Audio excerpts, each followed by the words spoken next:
pundits take fans for mugs, all of us guys, and we just, half of us just listen and take what they say for granted. Just look what Chris Sutton said today. I mean, he's turned round, and this is how they play the game. He said, Tuchel's wrong to criticise Southgate's approach, okay? England more afraid of losing. That's on the players, not, Southgate. Really? Okay. Tuchel should give names. Well, Chris Sutton, if you're so sort of, forward about it, you give the names. But you won't say it. You're not going to go against the Footballers' Union. Okay, it's not what you want to say. Tuchel, mate, he's going to upset many of the players. Right, fine. That's what you say. He believes in himself, but saying, and doing are two different things. So he's going against Tuchel, don't. But then he says, but, hold on. But it may encourage some of the players.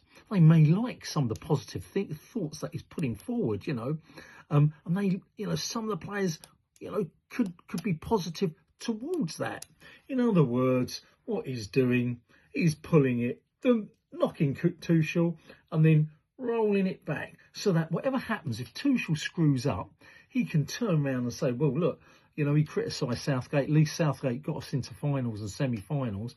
Tuchel couldn't do it. He's playing his own style of game. He shouldn't have. He's obviously discouraged some of the players. He was wrong to do it. But if he does well, he can turn around and say, what he said encouraged the players. And obviously, a lot of the players were encouraged by it. And that's what's driven them forward to do very well. Typically, it's just what Carragher and Neville, these pundits on the TV, when they're commentating, they always say a little bit here. Never, right at the beginning, never a whole thing.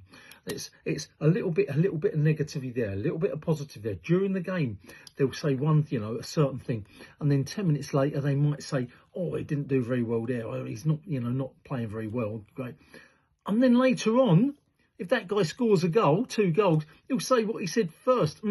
That's what I said earlier, isn't it, guys? He's, just needs one touch of the ball and he scores. That's what makes him great. Forget, you just put the knife into him, 10 minutes before that, saying he's having a quiet game, not doing very. In other words, you play the game, so you can never be wrong. Pundits, say it as it is for once. Say that guy's not having a good game. Directly, not having a good game. And then if he scores, say, God, blimey, give the guy credit. At least he puts in the energy, but he wasn't having a good game. No, they don't. They play safe. And then when it's done and dusted, or something's made a real mistake, then they'll bang it in as if they knew it all before. I told you that earlier in the game. Oh, we mugs. Oh, we mugs.